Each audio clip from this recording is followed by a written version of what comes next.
Welcome to the Kiwi Mana Day. Hey, ho! Let's go!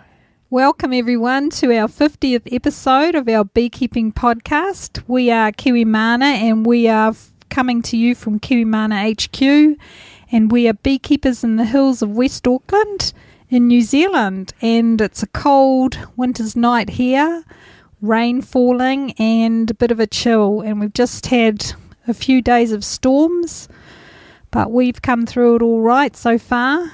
Yeah, and thank you so much for tuning in. Absolutely. In our podcast, we talk about beekeeping, gardening, and political issues when they relate to our little lovely honeybees. That's it. And we do go off on tangents occasionally. Yep.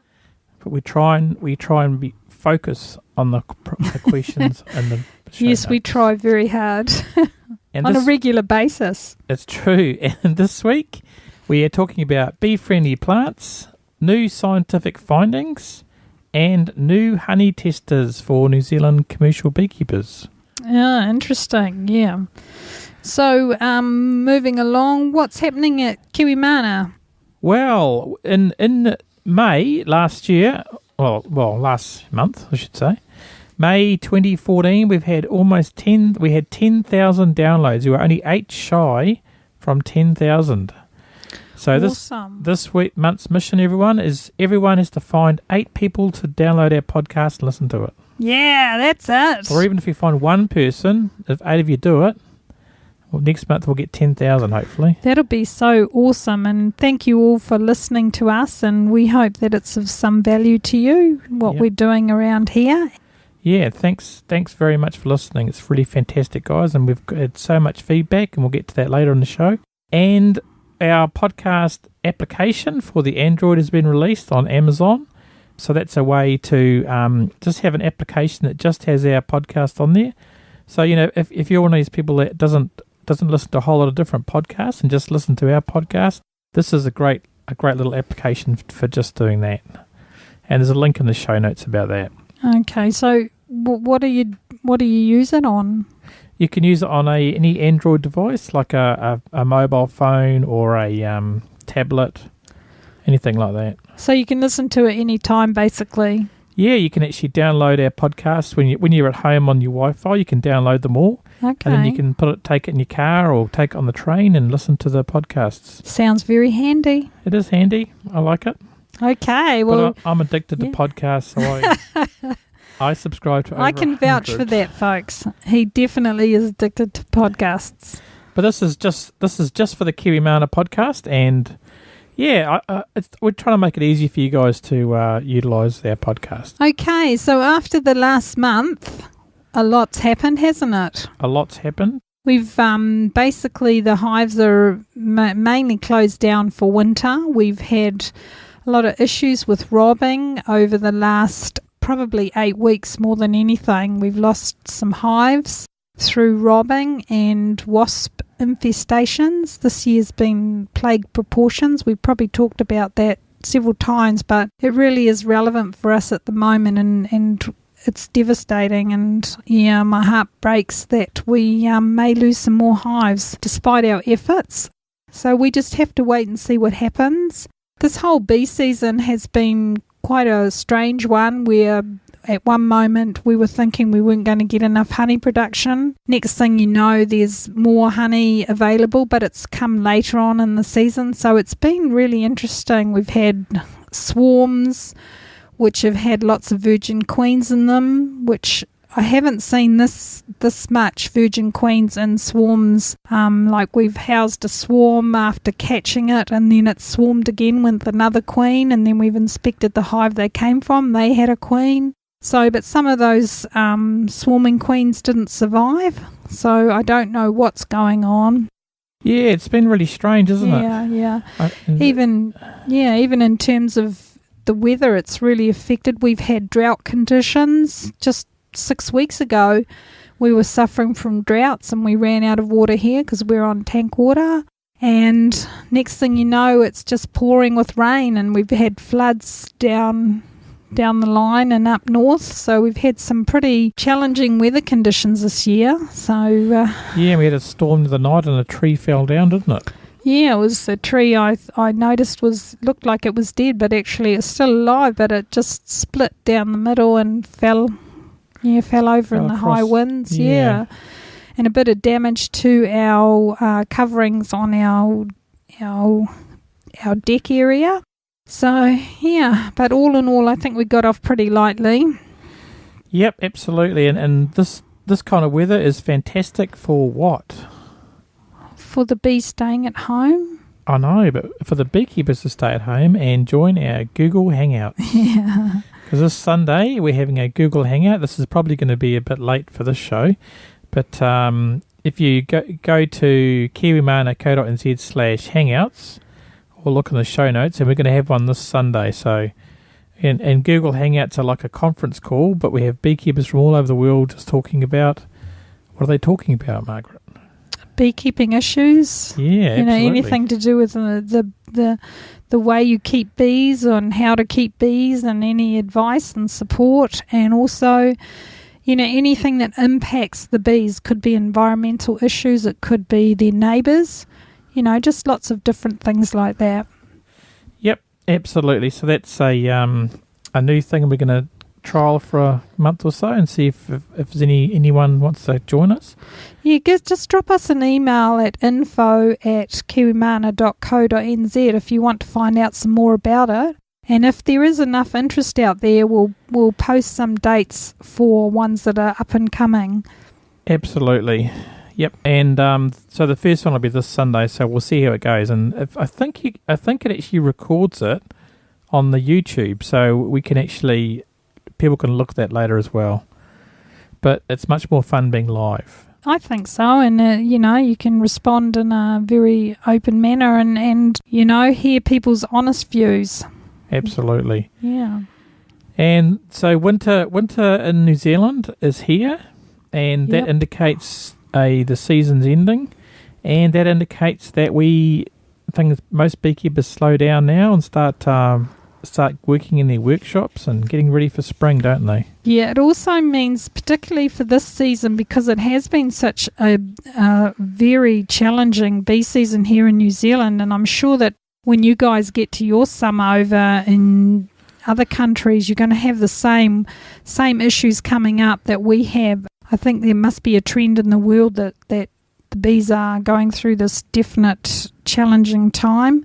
And I think that for New Zealand beekeepers, you need to be making sure that your bees have got enough food. So that's one of the things we'll be doing in the next couple of days, checking the food levels, because they've had a few days inside and they may well have eaten through their honey stores. So it's very important for you to keep an eye on the honey stores. And also, if there's any new brood, you might want to use your capping scratcher to prick some holes in the cappings. If there is young brood in there, and young bees, should I say, then they will need a bit of help, trying to open the cappings, because at this time of the year the cappings get quite cold and they don't have the ability like older bees to eat through it.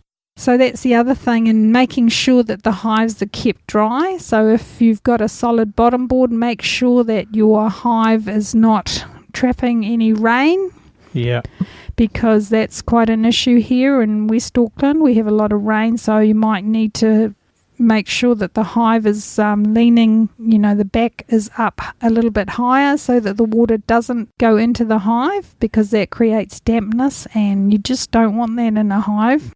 And the other thing is monitoring your mite levels. If you've got a Kiwimana mesh board, you can use your mesh board for that, and it's non-invasive, so you don't need to open up the hive and change the temperatures within the hive. And if there is high mite levels, basically anything over 10 at this stage, you want to keep an eye on and treat, and you can use a vaporizer. That seems to be the easiest way to deal with it at the moment. That's non-invasive, so you don't have to open up the hive for that treatment. So just keep an eye on those things. That's monitor your mite levels, make sure there's enough honey stores there.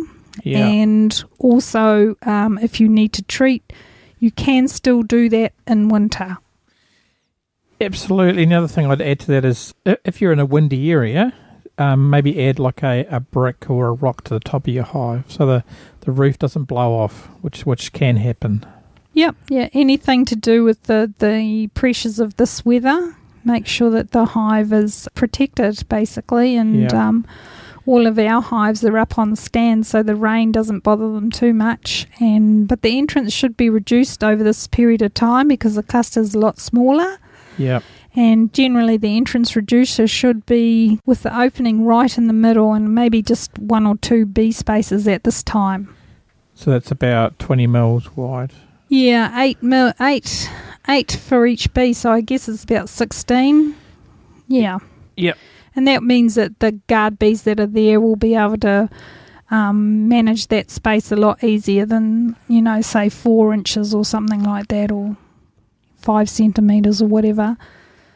So yeah, but apart from that, I've been working through the apiary. We put in a couple of gardens in next to some of the hives, and I decided not to put them next to the other couple of rows of hives, and I've made a separate garden to the side. So when we do our teaching courses over this next year, we'll have a lot more access to behind the hives so that the students aren't in the flight path. So yeah, a few things that we've learnt along the way.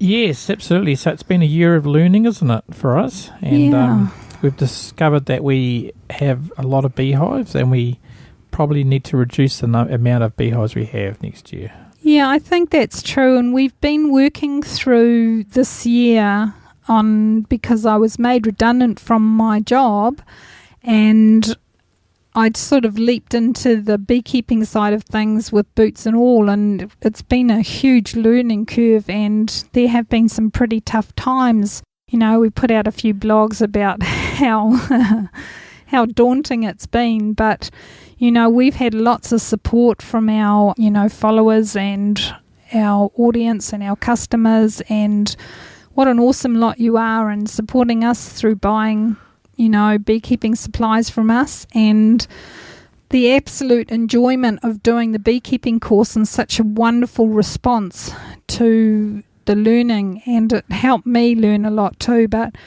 I think, as Gary said, we are looking at how we manage the apiary better, and we hope that the bees that are left, and that we have bees left at the end of the season, because it has been a tough season this year.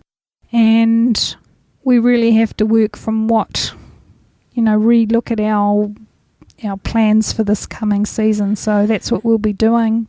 Yep, absolutely. So should we move into blog recap? Okay. Hello, this is blog recap, and we talk about the top 3 blog posts from last month. And number 1, Beekeeping Linda. That was our chat with Linda Tillman from Linda's Bees, and that was a good talk. Did you like that? Yeah, absolutely. And the second one was another beekeeping lady, and that was Megan Pasca. She's a rooftop beekeeper, and she's written a book about rooftop beekeeping, and she lives in New Jersey. And it was she's very passionate, isn't she? Yeah, absolutely. Yeah. I just think that both with Linda and Megan, very very sure about where they're going and why they're doing what they're doing, and that's awesome, and Absolutely. A good reflection on what a lot of us are doing, and and why we keep bees. And it was interesting that they're all both treatment free as well, wasn't it?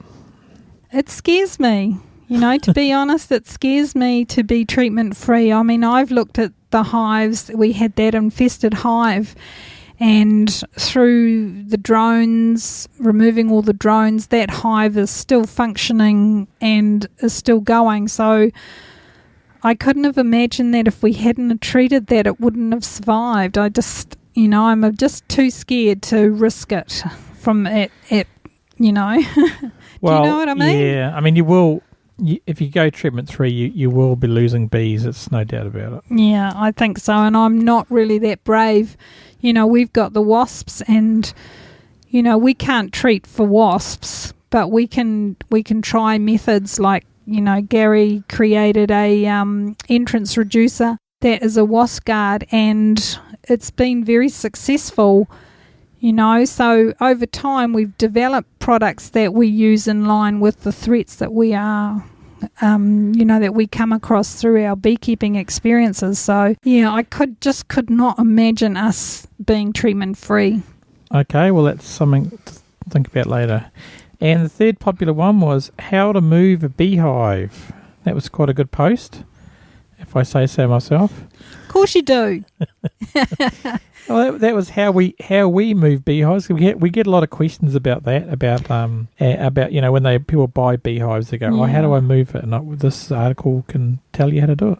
It's quite interesting when we sell a hive and people ask us, how do we do it? And it's simply just picking up the hive and putting it in your car and taking it away. Yeah. But in reality, it's not that simple, because the first thing you need to do is to make sure that the hive is closed off, and the hive needs to be closed off at the right time, because you want to make sure all the foraging bees are back and that they are in the hive, because you don't want to send them a half-empty hive on their way. So no, exactly. You don't move bees in the middle of the day, and the article's got everything in there that you'll need to know. So that'll be really helpful to you and get you ready for preparing for your collecting your new hives in the spring. Absolutely. And special mention must go to our interview with Michael Bush, because that's screaming up the charts. Yeah, he's a treatment-free beekeeper as well. So there's quite a few in the USA and overseas that are treatment-free. There is the cost of losing hives, but I think the end goal is to have bees that can survive the varroa. I'm not sure I'm willing to take that risk. I must repeat myself. Well, I'm wondering if the varroa mites are at a different stage here than they are in America. Maybe it's easy to go treatment-free because the bees are becoming adapted to them anyway. I think that varroa was there first, wasn't there? So I understand that we're like 10 years behind the actual... I think it was 87. If anyone knows for sure, drop us a line. Yeah. Leave a comment. Yeah. I think it was 1987, the first cases of varroa. So the bees have probably come through quite a significant and tough period, and they're coming out the other side of that. But I think at the moment, with the way that New Zealand is going, we appear to be going through that really tough period at the moment. And then you add to it the weather, like the drought and the rain and the wasps, and wax moth has been quite prolific this year. So, you have to manage your hives for your own local area and your local climate. So always be aware that, beekeepers talk about lots of different pieces of advice, but you really have to connect yourself with other beekeepers who are in your area, because they'll be going through the same things as you. Absolutely, because all beekeeping is local. So, you can get ideas off the internet, but just try them yourself and see what works for you in your area. Because even the bees across the next hill to your house, they'll be keeping their bees differently than you are. Yeah. So. And of course, with each apiary, there's different microclimates that are created by, either a hill or an open area, or, the sea or the wind or whatever. So just be aware that there's lots of advice out there, but if you can talk to people who are in your local area, then you might get the kind of advice that's more relevant for you. So, yeah. Absolutely. And let's move to the news.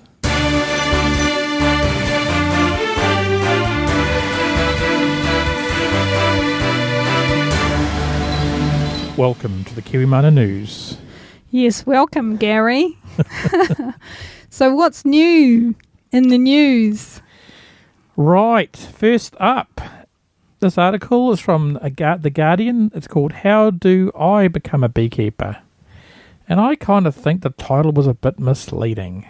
But anyway. I think she's saying how she became a beekeeper. Yeah, I think so. Yeah, because she said she was chatting to her friend and a honeybee landed on one hand. And this is Camellia Goddard. And a bumblebee on the other hand. So she said it was a sign, and we've had those signs, eh? Like we'd be sitting in the car and suddenly some bees would just sit on the windscreen in front of us, almost like saying, "Get bees." That's it. Yeah. So. And then people kept ringing us up, giving us bees. Yeah, it was awesome. I mean, yeah, it's great. We're getting a lady coming on the weekend who's doing another university student who's doing an interview with me about the... am I not going to that? I didn't know you were available. Oh, I might be available. Oh, okay. We'll see. Anyway, we're doing another university student doing a project on beekeeping. So it is in the minds of young people about bees and the issues with bees. So we're really pleased that, the students are aware. So we just hope that shows that the future is going to have some, awareness of what's going on with the bees. Yeah, I mean, and this article is quite good. It's about Camilla Goddard and how she got into bees, and I think it's in England, I think it's London, and it's quite interesting how what she talks about. So that was quite a popular post.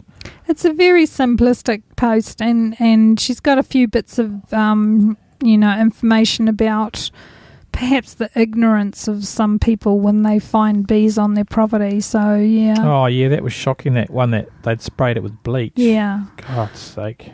I mean, I think that there's a lot of ignorance out there on insects and pollinators and small birds and all that kind of thing. And, that they just don't understand that these chemicals are very harmful. So... yeah, it was interesting story, and yeah, she's enjoying it, obviously, by the look of the photo. Indeed. And I think that was interesting because she's saying that there's a sort of a calmness about her being, when the bee and the honeybee and the bumblebee landed on her hand, she was quite calm about it. So, yeah. Oh, that's awesome. And the next story is researchers identify bee-friendly plants. And this is to do with the Trees for Bees conference that happened recently in Gisborne. That was in May. And some researchers and scientists have come up with some new plants to plant. And you can actually find a list of those plants in the Trees for Bees website. And shock horror, they say do not plant weeds. Yeah, well, I've always said, and this is common with any gardener, a weed is any plant you don't want in your garden. So that's what a weed is. I know. But we all know that gorse is so good. Yeah, because gorse is a good protein source and pollen in winter for the bees. At the moment on my What's Blooming in Kiwimana HQ, we've got gorse blooming, and yeah, it's necessary. But in terms of the wider Auckland, New Zealand situation, it's classed as an invasive weed and should be eradicated. But to be fair, you don't really need to plant gorse, do you? I think it plants itself. That's a whole other story. Yeah, absolutely. What about willows? They're talking about willows as well, and how awesome they are for bees, and no one disputes that. But in New Zealand, they're invasive. They are filling up a lot of our waterways and harming our native species here in New Zealand. Oh yes, that's right. There was some trouble with that down in the Bethels Valley, wasn't there? Where they were trying to remove them with helicopters. Yeah, because seems a bit extreme to me. Yeah, and they were using sprays, of course, and that's local council, and they still don't understand that what they're doing is the chemicals they're using are harmful and don't dissipate in 48 hours. They just stay in the ecosystem, and you know, they had the painted apple moth or something? What was that?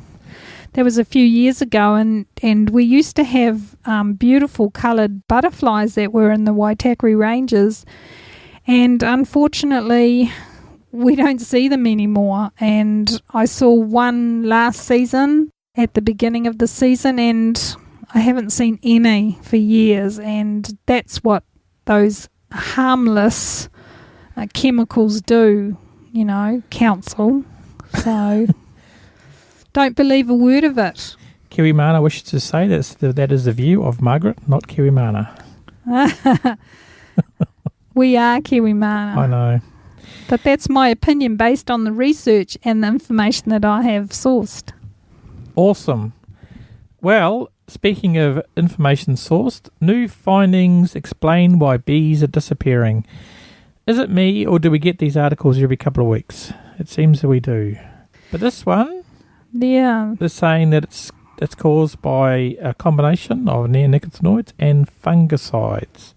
And fungicides apparently in previous years have been thought to be harmless to bees, but this study has proven that they're not. Well, it's just an oxymoron when you can say you can put something on something and it won't harm anything else. It's a load of... Poppy something? Absolutely, and I think that, they're very ignorant and naive in saying these things, and it's quite real to understand that bees, pollinators, insects, are absolutely affected by any change in their environment, whether it be in the air, the water, the plants they feed on and pollinate. So I really think that it's a combination of many things, and, pesticides directed at monocultures to stop those pests. The people who plant all those monocultures are creating the pest issue themselves. So they need to go back to proper farming methods and diversify, rotate their crops. It's just incredible that they think that that's okay. Indeed. And this is a recent study, so have a look at that. And that was by scientists at the University of Maryland. Yeah, I think it's good that they are having a look into it, but geez, when are they going to actually do something about it? Crikey. Yeah. Then we move nicely on to the next article, an article from Amy Parachanovich, and she says, save the bees, but maybe not this way. I'm not sure. In what way is that? Because she's talking about a vase.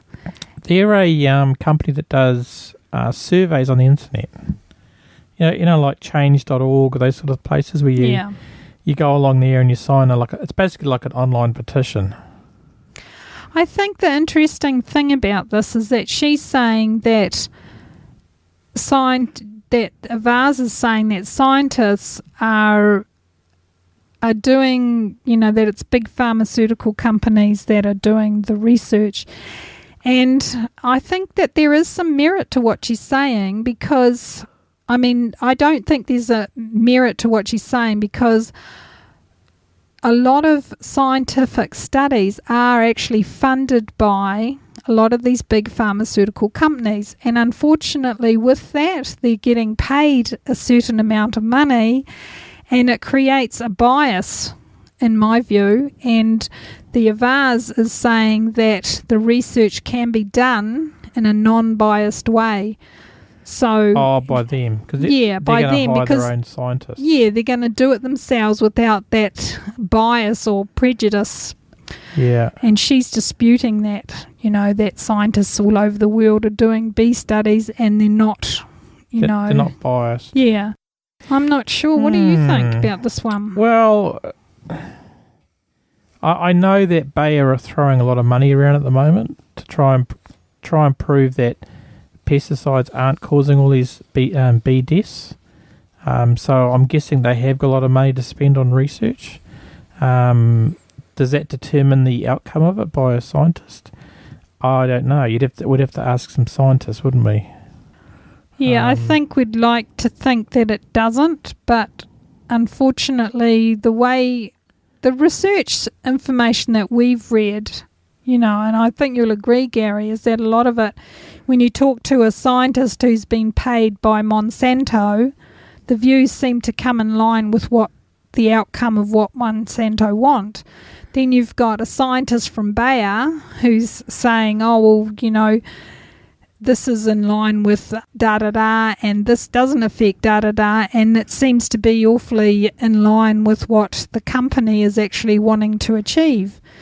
You know, a lot of the research that's done is done for a very, very short period of time, and that means to me that they're not actually covering a whole season and seeing what the results are in the next season for the brood that grows from that season that's been affected by those chemicals or whatever. Yeah, absolutely. I mean, I think that the parameters of an experiment will determine the results in the end, don't they? So if you're checking something like, say the criteria for your testing has to actually reflect the real world. I agree. And if you're looking at a honeybee, then wouldn't you want to check it over a whole season and the start of the new season, because that chemical's going to be in their wax and their honey and the bees themselves and the new bees. Mm-hmm. So yeah, if you study something for like 1 minute, the effects are probably very little. Well, the other thing is with neonicotinoids. Do you get that? I get that. Do you get that? 1 minute, very little harm.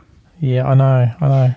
Well, the study they did was they because they're systemic, the actual chemical doesn't kill them right away. It's not like spraying fly spray on a bee. It's like a very minute amount, and what it does is it disorientates the bee. So that's the problem.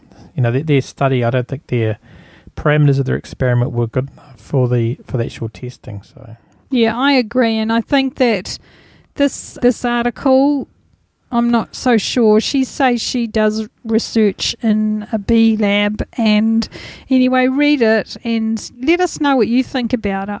I feel that there is bias by some of the scientists because they're paid that way. So absolutely. So that's my view. Leave some notes on the KM050, and we've actually had a few comments from people, but I haven't been allowed to. Can't publish those without getting permission. So yeah, we'll deal with that later. Yeah, exactly. Okay, moving along. Anyway, right. Well, this one is no surprise to anybody. Absolutely, especially everyone around where we are. There's a new article. It was an article in the Herald. This is a while ago now, but they're saying that because the warm and dry weather has been going a lot longer, the wasp population has increased dramatically. Yeah. And we kind of touched on this in the last episode, didn't we? We did, and it's been very relevant for us, especially over the last month where we've lost a hive to severe robbing by wasps. And interestingly, without knowing, at the end of each year, we sort of like put all our tarpaulins down in a pile and have left them there, and then we've come to them during the season and we've opened them up and they've had queen wasps in there. So this year I did the same, and I was just getting it ready to pack away, and I opened it up and there was like 30 queen wasps in this tarpaulin, and It was just scrunched up on the ground, and you could see they were hibernating. And as the sun came out, they started to wake up. So I had to quickly go and squash them all. And they're really big, and if you want to catch a few wasps, just scrunch up some tarpaulins or something that they can burrow in, and then you can go and kill them across winter, because those are the kind of nooks and crannies they like to hide in. Absolutely. And if the New Zealand government's listening, if you pay kids $1 for every queen they find, that'd be awesome, wouldn't it? Like a bounty. Yeah, that was interesting. We went and met with a friend of ours and their neighbours in our valley, and one of the guys that was there was talking about these things they used to do when they were kids, and it was his dad. And they used to catch wasps and put them into a glass of water. And when they're in the water, they have a little air pocket by their mouth, and as the air pocket got smaller and smaller, the wasp would get into a sort of a hibernation place. So they took it out of the water and put a string across the thorax, just like some cotton, some sewing cotton, nice and long, and then they just left it on the table, whatever, and as the wasp came around, the wasp would fly, and it would go quite slowly, but it would go straight back to the hive and, to the nest, and they would be able to follow it and kill the colony. So that was awesome. So if you want to give that a go and give the kids $1, was it $1? $1 for each wasp they caught. Yeah, absolutely. And $5 for every colony they find. Yeah, every nest in the ground, basically. So come on, John Key. I'd be broke if we did it here at Q-Mana HQ. Yeah, we'll make you a cup of tea. Yeah, we'll give you a cup of tea. That'd be awesome. And yeah, we also heard about an idea for a trap then, didn't we? Like you get bamboo. And that was interesting. Audio-wise, yeah. But get bamboo, stalks, and you basically bundle them all together. It's kind of like a mason bee home, and you hang it up, and the queen wasps go in there to hibernate. So we'll give that a go, eh? See if that works. Yeah, and then what happens after that? Oh, I think the lady was saying she freezes them in the freezer. What she was saying was that the bamboo has where the joins are, where there's each section, and what you do is you cut a few inches on either side of the section, so there's like an apartment on both sides. Yeah. And then that's how you get them filling it right up, and then if you take them, you hang them up somewhere, and then you let them fill it up, and then you take it away. And because you just tie it up, you can just dismantle it and freeze the bamboo. So that was quite an interesting one as well. So yeah, we'll give that a go, and we'll do a blog post, and we'll see how successful it is. Hopefully there's no wasps next season for us to have to worry about it. I'm just going to put the tarpaulin out again. That Absolutely. seems to be very effective. It's dark green too, by the way, this tarpaulin. So they think it's very safe. Yeah, that's a good idea. We could do that. Sell green tarpaulins. Yeah, one of the the wasp traps. Yeah, one of the interesting points he made in this article was that they're the most dangerous predator we have in New Zealand, and that's saying a lot. Because all of our other species are generally pretty calm and docile, but the wasp is a predator and is a threat and is very, there's been incidents where people have been absolutely harmed by these wasps attacking them. They're very aggressive. So that article actually is, very relevant at the moment. And I think that the New Zealand government need to get out there and do some work on this, especially in the West Auckland area. Absolutely. God, look how many comments they got in that post. Thousands. Anyway, let's move on. And our next story is honey industry to benefit from new 3-in-1 Manuka test. And this is the New Zealand honey industry is going to benefit from this new test that I think Hill Laboratories are doing. Yeah, it is. It's it tests Manuka honey faster and more cost effectively. Yeah, because I understand in the past you could only do one test for one thing, but they're saying in this article that they can do 3-in-1 Manuka tests, so that's quite good. And I believe it's cheaper too. So I think someone was saying that it used to be 170, now it's like 80. Well, that's a big difference, and I think that's awesome. Well done, Hills Laboratories. And what does it test for? DHA? I'm not going to say that. Yeah, and MGA levels and HMF levels. Oh, that's interesting. That article does read a bit like a press release. Ah, it is. Unique Manuka factor? Yeah. So if you're a commercial guy, you might want to check that out. It might save you some money in the season. I'm sure that Hill's Laboratory is probably telling everyone, so that's awesome to see that they are doing something that's going to be more cost effective for the beekeeper. Absolutely, and we're well talking done. about it here, so if Hill's Laboratory want to sponsor the Kiwi Mana Buzz, get in touch. Yep.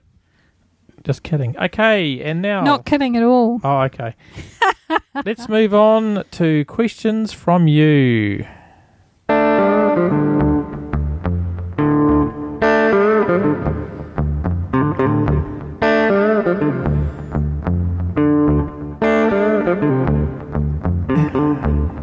Oh, I just love that. That's so awesome. So awesome. I like it.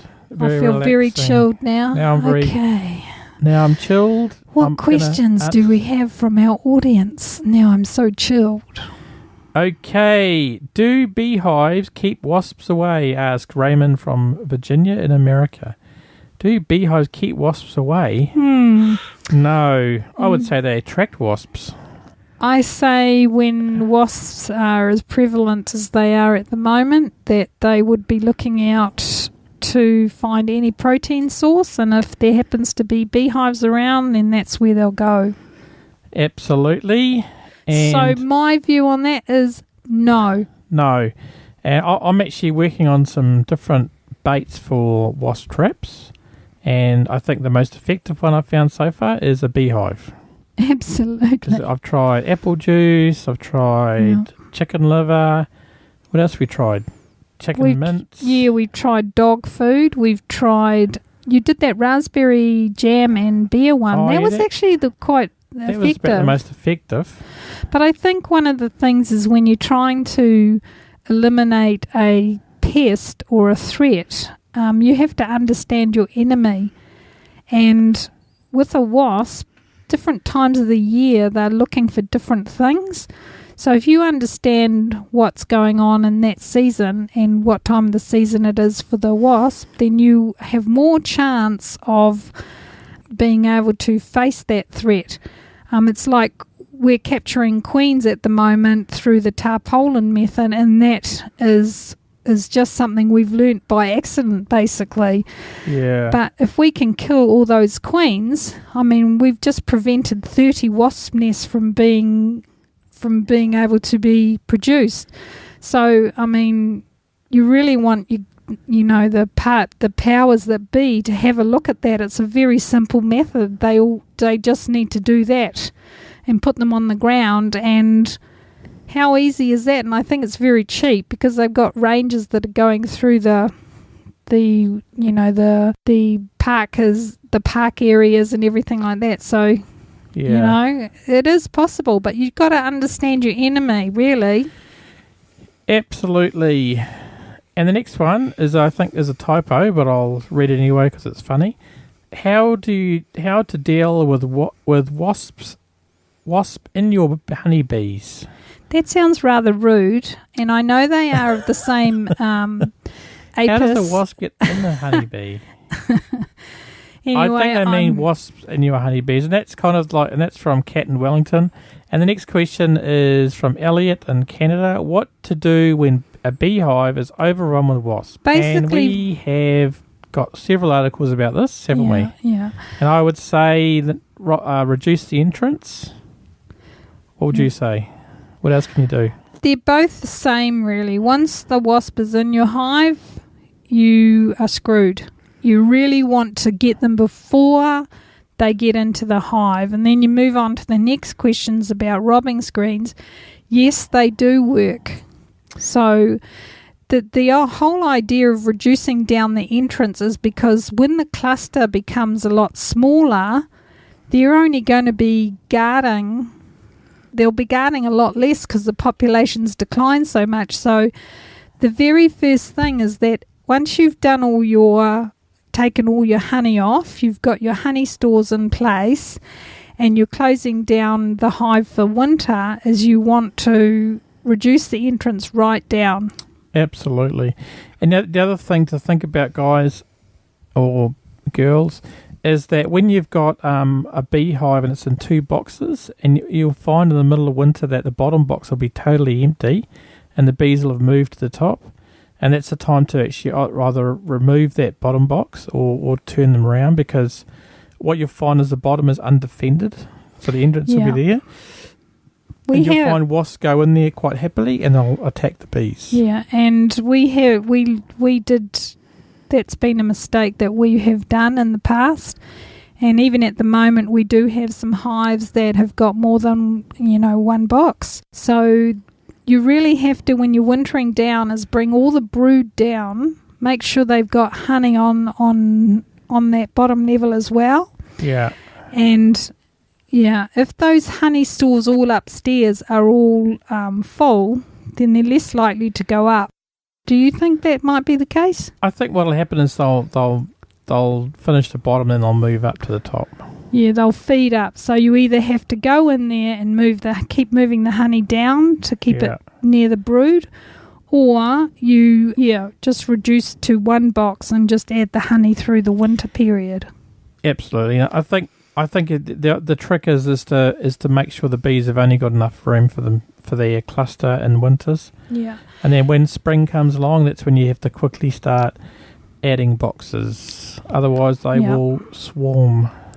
We are doing some work on the timing for all these things at the moment, and that's part of my beekeeping courses that I'm going to be doing in the new season.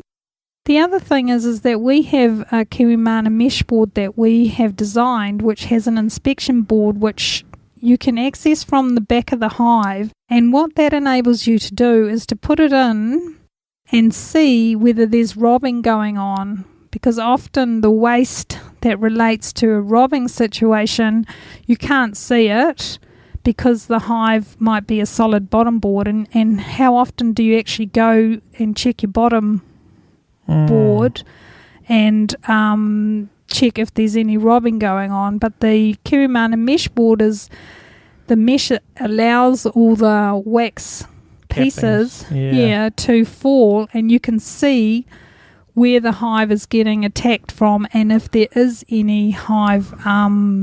We're keeping you up, Gary. Yeah, it's past my bedtime. No, anyway. And if you look at the comb, you'll actually see the way the robbing bees take the cappings off. Yeah. It's not very nice and delicate. It's like ripped off. Yeah, and when you have a look at the inspection board and the debris on the bottom, you will see it's almost like wax pieces rather than, it's really, it is a good way to monitor if you are having any robbing, whether it's wasps or other bees. And that's a telltale sign. So that's another handy way to check if your hive is, And what's other ways to tell if your bees are being robbed? There's a bit of behaviour at the front of the hive, eh? Yeah, you get like fighting going on. You'll get you'll see the robbing bees. They won't go directly into the entrance. They'll fly around a bit or land on the very top and walk down. And there's all these things. You just sit there for a few hours and watch, and you'll see what I mean. It is quite scary watching robbing going on. It's a very scary situation. And I think that this year has really shown me how, in a lot of ways, we're powerless to some of the things that nature is bringing to the bees. And that guy, Elliot, from British Columbia in Canada, he says what to do when your beehive is overrun with wasps. I think once they're overrun, you're pretty screwed. But what you can do is organise your seasons well, do your reductions, do your wintering down, make sure that you are managing the food stores as well. And then if you've got that all in place and the entrance is reduced really small, then you should have a fighting chance. And even in front of a reduced entrance, you could always put a mesh guard, like the robbing screen that Gary has built. Yeah. Yeah, I mean, if it's an extreme situation, I've heard of even people putting like a sheet over the beehive so nothing can come in and out. That's another thing you can do. Yeah, I've thought about that, It's pretty scary, but Yeah, I've felt quite powerless actually this year. Anyway, that's enough questions. If you have a question, people can email questions@kiwimana.co.nz and we will answer that in the next podcast. Yeah, so thanks Raymond, Kat, Elliot and Alicia for these questions. They're really relevant for this time in New Zealand. And yeah, so we really appreciate that, and it gives us food for thought as well. So thank you. Thank you. And let's move on to the next section. Wow, that reminds me of Rick Mail. Oh, yes, that was we're very really, sad that he passed away this week. We're very sad to hear of his passing, and I must admit we did enjoy the young ones. Anyway, and Drop Dead Fred, awesome. So we're very sad for that, and we thank him for everything he did in his life, and our condolences go out to his family. And yeah, absolutely. What anyway, more can you say? It's true. Thank you, Rick, for all that entertainment. Yes, thank you, Rick. Blog post coming soon. We've got a really good one coming up about beekeeping courses that you're doing, aren't you?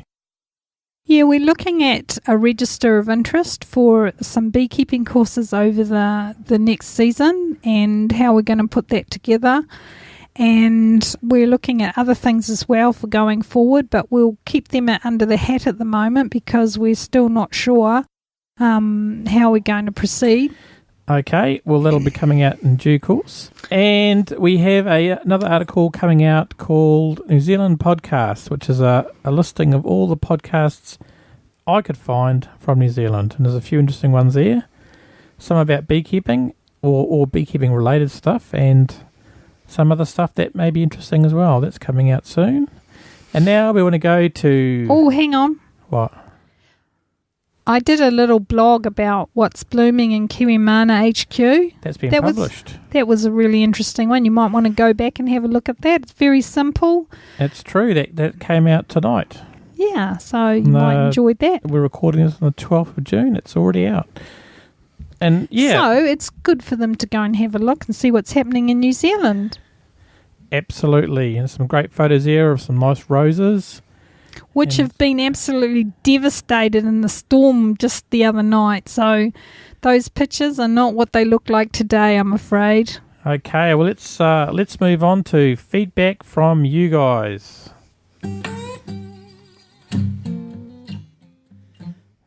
Feedback from you guys. And we got a really nice note from Sue about the podcast. She said, really interesting, really helpful to have reminders about what needs doing. Oh, that's awesome. Thanks, Sue. Yeah, thanks. That means that what we're doing is helpful, and that makes it all worthwhile.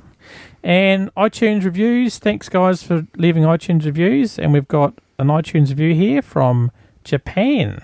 Wow, rating 5 stars. Awesome. And their name is Honeybees in Japan. That's quite good. Good name. Great name, guys. Yeah. Great podcast, guys, he says. And he says, I'm an American living in Japan, and I really enjoy listening to your podcast. As a fourth-year beekeeper in Japan, I really appreciate the interesting topics and fun, light-hearted atmosphere. I enjoy hearing your Kiwi accents or New Zealand accents. What accents? I have 6 hives now, and I'm hoping for a great honey flow this year. Thanks for your great podcast. Okay, honeybees in Japan, we wish you all the best with that. And it sounds like you've been beekeeping about the same length of time as us. And it'd be interesting to talk to him. If you do listen, get in touch if you want to talk to us. We'd be interested to talk to you because we can't reply back to iTunes reviews. But if you drop us an email at info@kiwimana.co.nz, we'll get in touch. I mean, I'd be interested to see how beekeeping in Japan is different from anywhere else. Yeah, it would be very interesting. Yeah. And moving along, we've got another one from Snowcloud in Great Britain. Brilliant and relevant worldwide. 5 stars. Awesome. Can I say something? Of course you can. That's awesome. We got one from Japan and Great Britain. That's just awesome. Thank you. Absolutely. And what's he saying? Superb beekeeping podcast from this pair of beekeepers talking about their experiences in beekeeping, collecting swarms, dealing with other beekeepers, and their views on beekeeping topics. I am in the UK, and even though their beekeeping season is in reverse to mine, Their content is great and their presentation is cheery and informative. Oh, that's nice. Yeah. Often they have good guests too from around the world, adding their experiences to the show.